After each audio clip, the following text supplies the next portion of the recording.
this is the first car I made. And I say yeah, I was the first person to start working on it, but the team grew to 4,000 people in more than 20 countries. What we would do is every Thursday, we would show what we got done. It was the absolute minimum type of planning. So you could see who got something done and who didn't. So you know who to pay more attention to and who to get more airtime. And we'd meet actually first through a conference call, because it started in 2006. So it was audio only in the beginning.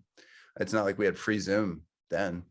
But we did have freeconferencecall.com, and they worked internationally. It was awesome. So we would just abuse the 45 minutes of free time a week, and people would show what they got done. They'd simultaneously email pictures, and we would have people making seat belts in Argentina and people testing airbags in Japan. And we would assemble a new car every week, and even assembling it, like F1 teams prototype really fast. So people have seen F1 cars change pretty quickly. So rapid innovation in hardware people think is possible, but maybe just inordinately expensive.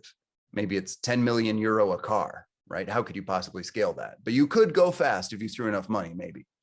But you couldn't certify it for road legal use.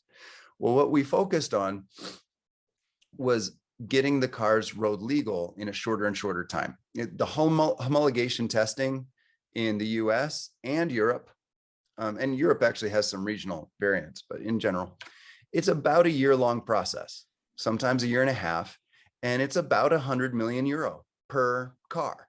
So Daimler, when they make a new S-Class for Mercedes-Benz, it's about a year-long process. They budget in advance. Every 5 to 7 years, they introduce a new S-Class, and they do a refresh or minor model change every 2.5 years, and that's budgeted in advance. So Volkswagen Group, for example, which owns Lamborghini and Bentley and Porsche, they have a 9-year budget because they can. They say in the next 9 years, we're going to introduce a new Taycan and have the minor refresh of the 911. And here's what we're going to do with Skoda and MAN Truck and Bus and et cetera. And they have this 9-year budget. Here's the problem. If you need to spend 3 million euro or more, you have to get the board's permission, and the board meets typically every 6 months. So the war in Ukraine happened, and Taycan production shut down.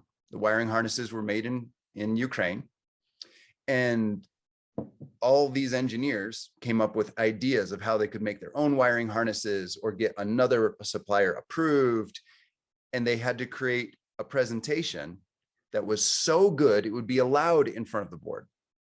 Then they had to fight with everyone else's really good presentation. So of course the board says, there's more than one good option. We want to think about it more. Show us another presentation at the next board meeting.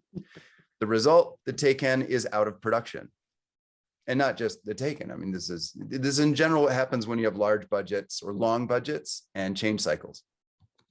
My own little company making these, we didn't budget. Instead, we showed everyone how much money was in the bank account and said, spend this as fast as you efficiently can. Now, there wasn't very much money.